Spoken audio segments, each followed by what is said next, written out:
Guys welcome to மோண்டர் முடிச்சு போகிறோம். Today எபிசோட இன்ட்ரெஸ்டிங் நடக்க போகுன்னு பார்த்தீங்கன்னா, இந்த மாதிரி மாதவி இருக்கால, மாதவி வந்து இந்த மாதிரி நந்தினியோட ஃபேமிலியை வெளியே கழுது பிடிச்சிட்டாங்க விஷயம் தெரிஞ்ச சூர்யா வந்து இங்கே வா மாதவின்னு சொல்லிட்டு ரொம்ப கத்துறோன்னே ஷார்ப் வந்து அம்மா அம்மா உன்னதமாக கூப்பிட்றான், என்னாச்சு தெரிலமான்னு சொன்னோன்னே நீங்கள் எதுக்கும் பொறுமையாக இருங்க, என்ன நம்ம பார்க்குறேன்னு சொல்லிட்டு என்னடா கத்திக்கிட்டு இருக்கான்னு சொல்லிட்டு மாதிரி விட்டோன்னே என்னடா இந்த நேரத்தில் கத்திக்கிட்டு இருக்கேன்னு சொல்லும்போது எவ்வளோ தைரியம் இருந்தால் வந்து இந்த மாதிரி மாதவியை வந்து நான் ஏற்கனவே ஸ்டே பண்ணி வச்சிருந்த நந்தினியோட பாட்டி அப்பா வந்து வெளியே போய் கழுது பிடிச்சி வெளியே தெரியுதுன்னு சொல்லி கேட்கும்போது ஆமாம் அம்மா சொன்னாங்க பண்ணேன், அதுக்கு என்னப்பான்னு சொல்லும்போது அப்படியான்னு சொல்லிட்டு சப்புன்னு கையை வாங்குறான். இப்போ நான் அடிக்கவான்னு சொல்லிட்டு கையை வாங்குறான். அப்போ வந்து இங்கே போகிற என் மாதிரி கையை வாங்க வச்சுட்டு இருந்தேன், அப்பா கூப்பிட்டு அம்மாட்ட சொல்லிடுவேன்னு சொல்லும்போது கூப்பிடு எல்லாரையும் கூப்பிட்டு சொன்னே, எல்லாரையும் கூப்பிட்டோன்னே ஹாலுக்கு வராங்க.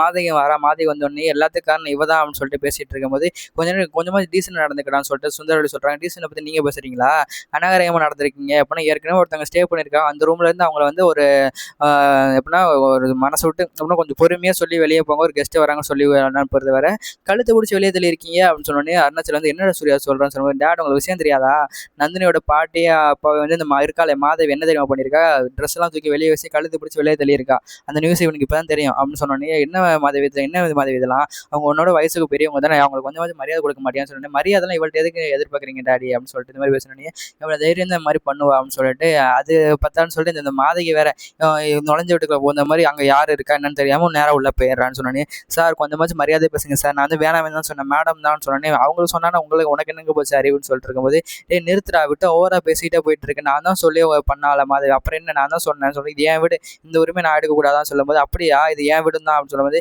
நிறுத்துறா உன் வீட்டுக்கு என்னடா இதுன்னு சொல்லும்போது இது தாத்தாவோட வந்து பேரனுக்கு தான் சொந்தம்னு சொல்லிட்டு இந்த மாதிரி சொன்னோன்னே ஓஹோ இப்போயே சொத்தை பிரிக்கிறதுக்கு பிளான் போடுறேன், நான் ஒன்றும் சொத்தை பிரிக்கலாம் பிளான் பண்ணுறேன், நீங்கள் வந்து கொஞ்சமாச்சும் கரெக்டாக நடந்துக்கணும் பார்த்தீங்களா, கொஞ்சமாக அறிவில்லாமல் இந்த மாதிரி நடந்துகிட்டு இருக்கீங்கன்னு சொல்லிட்டு சுந்தரவழி திட்டும்போது என்ன கெஸ்ட்டு முன்னாடி எதுக்கு அம்மா இந்த மாதிரி பேசிகிட்டு இருக்கேன்னு சொல்லிட்டு இந்த மாதிரி மாதவி கேட்கும்போது உனக்கு அவ்வளோதான் மரியாதை பார்த்துக்க மாதவி, இன்னாருன்னு வந்து நான் மட்டும் அந்த இடத்துல இருந்திருந்தேன்னா உனக்கு நடந்திருக்கிறத வேறன்னு சொல்லிட்டு சூர்யா அந்த மாதிரி பேசுனேன். என்னடா பண்ணுவேன் சொல்லும் போது ஷார்ப் வந்து அம்மா கோவப்படாதம்மா, மாப்பிள்ளை ஏதாச்சும் கோவப்பட்டு கையை வச்சிட போகிறான்னு சொன்னோன்னே எங்க நீ கொஞ்ச நேரம் சும்மா இருக்குங்க அப்படின்னு சொல்லிட்டு இந்த மாதிரி மாதவி சொல்லிக்கிட்டு இருப்பா. வந்து அருணாச்சலம் வந்து சூர்யா அதெல்லாம் விட சூர்யா பேசுறதுக்கு டைம் ஆகுது டைம் அப்பாருன்னு சொல்லுவேன். டாடி அதனால தான் நானும் சொல்கிறேன், இது மட்டும் நான் வந்து இந்த நேரில் அந்த இடத்துல இருந்திருந்தேன்னா இந்த மாதவிக்கும் செவிலு திரும்பி இருக்கும்னு சொல்லிட்டு இந்த மாதிரி சொன்னோன்னே இன்னொரு தடவை என் நந்தினி குடும்பத்துக்கு மேலே ஏதாச்சும் பண்ணிங்கன்னா எங்களே உங்களுக்கு அவ்வளோதான் மரியாதைன்னு சொல்லிட்டு இந்த மாதிரி சொல்லிக்கிட்டு இருப்பா. வந்து மேடம் இதுக்கு தான் மேடம் நான் வரலன்னு சொன்னேன், இப்போ என்னால் உங்கள் குடும்பத்தில் பிரச்சனை ஆயிடுச்சு, நான் கிளம்புறேன் மேடம் சொல்லும்போது இந்த மிட் நைட்டில் எங்கே மாதவி போவேன்னு சொல்லிட்டு அவள் தான் ட்ராமா பண்ணுறானே இவங்களை வந்து சென்டிமெண்ட்டாக பேசிகிட்டு இருக்கான்னு சொல்லும்போது இருடே நீ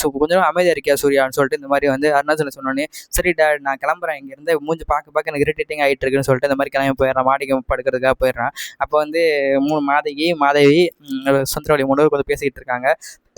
பேசிக்கிட்டு இருக்கும்போது மாதவி நீ அவன் பேசுகிறதான் தப்பா எடுத்துக்காத மாதவி, அவன் அப்படி தான் சொன்னோன்னே இட்ஸ் ஓகே மேம், இதுக்கு தான் மேம் படித்து சொன்னேன், சூர்யா சார் இருக்கார் நான் வரல நீ உங்களால தான் இப்போ எல்லா பிரச்சனையுமேன்னு சொன்னோன்னே ஓகே மேம் நாளைக்கு மார்னிங்கே நான் கிளம்பி போயிடுறேன், ஹாஸ்டலுக்கு போயிடுறேன் ஓகேவா அப்படின்னு சொன்னோன்னே சின்னோன்னு அப்படிலாம் சொல்லாத, அவன் சூர்யா என்ன பண்ணுறான் நானும் பார்க்குறேன், எனக்கும் சூர்யாவுக்கு இப்படி தான் அடிக்கடி பிரச்சனை நடக்கும், நீ எதுக்கும் ஃபீல் பண்ண டோன்ட் வரி இங்கே இருமா நான் பார்த்துக்கிறேன்னு சொன்னேன். சரி உங்களுக்காக இருக்க மேம் சொல்லிட்டு மேம் எனக்கு ஆனால் என்ன சொல்கிறதுன்னு தெரில மேம் எனக்கு சங்கட்டமாக இருக்குன்னு சொன்னேன், நீ எதுக்கு ஃபீல் பண்ணாத மாதவி கூட்டிகிட்டு போகணும்னு சொன்னேன். மாதவி வந்து வாங்க மேடம் வா மாதவின்னு சொல்லிட்டு மாதவி கூட்டிகிட்டு போயிடலாம்.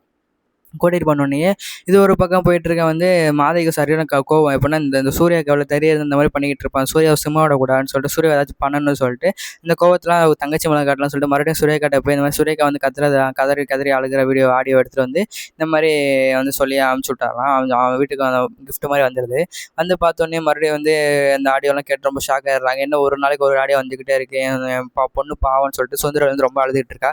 மேம் என்ன மேம் ஆச்சுன்னு சொல்லிட்டு இந்த மாதிரி மாதவி வந்து தெரியாத மாதிரி கேட்கும்போது என் பொண்ணு சுரேகா வந்து கிட்னாப் பண்ணியிருந்தாலும் அவன் வந்து இந்த மாதிரி பண்ணிட்டு இருக்கேன், இதெல்லாம் காரணம் யார் மேம் சொல்லும்போது யாரா அந்த நிற்கிறாள் அந்த தோட்டக்காரி இவ தான் சொன்னேன். யார் நந்தினி மேடம் சொல்லும்போது நந்தினி மேடம் அந்த மேடம் அவள் தான் காரணம், அவள் தான் வந்து சுரேகா அங்கே கடத்தி வச்சிருக்கான்னு சொல்லிட்டு இந்த மாதிரி சொன்னேன். மேம் அப்பெல்லாம் இருக்காது மேம் ரொம்ப நல்லவங்க சொல்லுவேன், உனக்கு என்ன தெரியும் நம்ம நந்தினியை பற்றி, சரியான கொலகாரி அவள் எப்படி தெரியுமா அவள் இந்த மாதிரி வந்து இது ஹரிதா கொலை பண்ணது அவள் தான் சொல்லிட்டு இந்த மாதிரி சொன்னோடனே போலீஸில் நிறைய தடவை விசாரிச்சுட்டு போகிறாங்க பார்த்தியா இல்லையான்னு சொன்னபோது அவள் ஜெயிலில் தான் இருந்து வெளியே வந்திருக்கா அப்படின்னு சொல்லிட்டு இந்த மாதிரி கேவலமாக பேசணுன்னே சூர்யா அதை கேட்டுட்டு ஆமாம் ஜெயிலேருந்து வந்ததும் பார்த்தாங்க, எப்படி ஜெயிலுக்கு போனாலும் நிரபராதின்னு சொல்லிட்டு வெளியே தானே வந்தா, என் ஒய்ஃப் ஒன்று அப்படி கிடையாது, கூடிய சீக்கிரம் வந்து சுரேகா கடத்தினது யாருன்னு கண்டுபிடிக்கிறேன், ஹரிதா கொலை பண்ணது யாருன்னு கண்டுபிடிக்கிறேன், அப்புறம் தெரியும் நந்தினியோட அருமை உங்களுக்கு என்னென்னு நான் கூடிய சீக்கிரம் நிரூபிப்பேன் சொல்லும்போது தெரியுண்டா கூடிய சீக்கிரம் நீயும் பார்ப்பேன் இந்த நந்தினி உன் ஒய்ஃப் பொல்லாதவ அப்படின்னு அப்போ தெரியும் இந்த அம்மாவோட அருமை என்ன என்ன உனக்கு அப்படின்னு சொல்லிட்டு இந்த மாதிரி சொன்னோன்னே சரி தான் பார்க்கலாம்னு சொல்லிட்டு இந்த மாதிரி சூர்யா வந்து சவால் விட்டு போகிறான். எதுக்கு இது சூர்யா சார் மட்டும் இப்படி பண்ணுறாரு அப்படின்னு சொல்லிட்டு இந்த மாதிரி ஏன் அவனுக்கு புரியல எப்படின்னா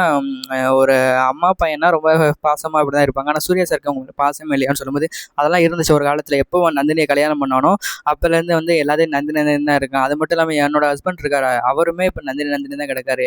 இவங்க 2 பேரும் இருக்கிற தைரியத்தில் தான் அந்த தோட்டக்காரி இந்த ஆட்டம் ஆடிக்கிட்டு இருக்கான். முதல்ல வந்து அவங்க 2 பேரும் சப்போர்ட் மட்டும் இல்லைன்னா அவனை எப்பயும் அந்த வீட்டை விட்டு கழுதப்படி சொல்லியே தெளியிருப்பேன் அப்படின்னு சொல்லிட்டு இந்த மாதிரி சொல்லிட்டு இருக்கும். ஓஹோ அப்படியா, அப்போ இல்லாத காரணம் வந்து நந்தினி மேடம் தானா அப்படின்னு சொல்லிட்டு இருக்கும்போது ஆமாம் அவளே தான் அப்படின்னு சொல்லிட்டு மாதிரியே சொல்லுவாள்.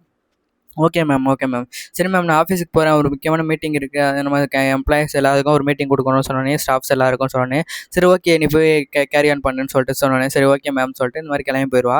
போயிட்டு இந்த மாதிரி மறுபடியும் ஒரு மீட்டிங் போய் தப்பான ஐடியாஸ்லாம் கொடுத்துட்டு இருக்கும்போது இதெல்லாம் விவேக் கேட்டுட்டு மச்சான் எங்கடா இருக்கேன் மச்சான் சொல்லும்போது, ஏன்டா அந்த சுரேகாவை தேடிட்டு இந்த மாதிரி அந்த வேலையில் இருக்கேன் சொல்லும்போது, இங்கே வா மச்சான், அந்த புதுசாக வந்திருக்க சிஇஓ இருக்கல்ல மாதை, அவள் பண்ணுற ஐடியாஸ் எதுவுமே தப்பாக இருக்குடா, கம்பெனி ஸ்டாஃப்ஸுக்கு யாருக்குமே பிடிக்கல, இருந்தாலும் வந்து சிஇஓனால வந்து எல்லாத்துக்கும் வந்து ஜாலராக தட்டிகிட்டே இருக்காங்கன்னு சொன்னோன்னே ஓகே அந்த சொல்லிட்டு இந்த மாதிரி சூர்யா வந்துட்டு அந்த மீட்டிங்கில் வந்து கரெக்டாக முடிய போகிற சமயத்தில் சூர்யா உள்ளே வந்தார். அதில் வந்துட்டு ஏன்னா அந்த பிளானை கொஞ்சம் எக்ஸிக்யூட் பண்ண போகிறீங்களா, அது பிளானை கொஞ்சம் காட்டுங்கன்னு சொல்லிட்டு மாதிரி கேட்டோன்னே, சார் நான் முடிச்சிட்டேன் சார் சொல்லும்போது, முடிச்சிட்டிங்களா பிளானை கொஞ்சம் காட்டுங்கன்னு சொல்லிட்டு மறுபடியும் எக்ஸ்பிளைன் பண்ணணுமா சொல்லும்போது, சரி ஓகேன்னு சொல்லிட்டு மாதிரி எக்ஸ்பிளைன் பண்ணுறேன், அது எல்லாமே தப்பாக இருக்குது, அதெல்லாம் நீங்கள் பண்ணக்கூடாதுன்னு சொல்லிட்டு சூர்யா அந்த மாதிரி சொல்லிட்டு இருக்கான். சார் அதெல்லாம் நான் சுந்தரா மேடம் பேசிட்டேன், அவங்க என்ன எனக்கு அவ்வளோ ஃப்ரீடம் கொடுத்துருக்காங்க, நீ இதில் தலையிடாதீங்கன்னு சொல்லும்போது, வீணா வந்து வெளியில் வராதிங்க சார் பார்த்துங்க, நான் வந்து அப்புறம் வந்து சுந்தரா மேம் கால் பண்ணுற மாதிரி இருக்கும் சொல்லும்போது, கால் பண்ணி தான் பாருன்னு சொன்னோன்னே, கால் பண்ணி மேம் இந்த வேலை செய்ய விடாமல் சூர்யா சார் வந்து அடுத்துக்கிட்டே இருக்காரு, என்ன மேம் பண்ணுறது அப்படின்னு சொல்லிட்டு இருக்கும்போது, ஓகே நானும் வரேன்னு சொல்லிட்டு இந்த மாதிரி சுந்தரவழியும் வரா. சுந்தரில் வந்துட்டு என்ன இதெல்லாம் சொல்லிட்டு மாதிரி கேட்கும்போது, இந்த பிளானே தப்பாக இருக்குன்னு சொல்லிட்டு எல்லாத்தையும் தானே கேட்டு பாருங்க சொன்னோன்னே, எல்லா ஸ்டாஃப்ஸ் ஆமாம் மேம் தப்பாக தான் இருக்குன்னு சொன்னோன்னே, என்ன மாதிரி இதெல்லாம் எல்லா ஸ்டாஃப்ஸ் தப்பாக இருக்குன்னு சொல்கிறாங்க, என்ன பிளான் இதுன்னு சொல்லும்போது, மேம் அவங்களுக்கு யாருமே புரியல மேம், கொஞ்சமாச்சும் எஜுகேஷனாக இருந்தால் தானே இது பண்ண முடியும். ஓ எனக்கு எஜுகேஷன் இல்லையா, ஒரு மாதிரி சூர்யா வந்து முன்கோபமாக இருந்தாலுமே அவனுக்கு வந்து எக்ஸ்பீரியன்ஸ் இருக்குது, அது மட்டும் இல்லாமல் அவன் ஒன்று மாதிரி தான் ஃபாரினில் தான் போய் படிச்சுட்டு வந்திருக்கான், அவனுக்கு அறிவியல்னு சொல்கிறியா நீ சொல்கிற மாதிரி சுந்தரல் சொன்னோன்னே, மேம் சாரி மேம் தெரியாமல் பேசினேன் மன்னிச்சிடுங்க மேம், இனிமேல் வந்து நான் உங்கள் கம்பெனியில் வேலை பார்க்கல மேம் சாரின்னு சொல்லிட்டு இருப்போம். மாதிரி அதுக்காக என்ன ரிசைன் பண்ண போறியான்னு கேட்கும்போது, ஆமாம் மேம் எனக்கு ஃப்ரீடம் கொடுக்காத கம்பெனியில் நான் அதுக்கு மேம் வேலை பார்க்கணும், ஏற்கனவே இப்போ பேசினால தான் அந்த கம்பெனி விட்டு நான் வந்தேன்னு சொல்லும்போது, சரி டோன்ட் வரி நீ வேறு பிளான் சொல்லி நான் அதுக்கு கரெக்டாக வந்து இது பண்ணலாம் எக்ஸிக்யூட் பண்ணலாம்னு சொல்லிட்டு, இந்த பிளான் மட்டும் வேணான்னு சொன்னேன். ஓகே மேம் ஷோர் மேம் சொல்லிட்டு, இனிமேல் என் வேலையில் சூர்யா சார் வரக்கூடாது மேம் சொன்னேன். ஓகே அவன் வரமாட்டான்னு சொன்னேன். அதெல்லாம் முடியாது, ஏதாச்சும் தப்புனா அந்த கம்பெனியை பார்க்கறதுக்காக வருவேன், இது என் கம்பெனி உங்கள் கம்பெனி மட்டும் இல்லை தாய்க்குழம்பு என் கம்பெனி கூடதான்னு சொல்லிட்டு இந்த மாதிரி சொல்லிட்டு வரட்டான்னு சொல்லிட்டு சூர்யா அந்த மாதிரி ஒரு மாதிரியா சவால் விட்டு போயிருப்பான்.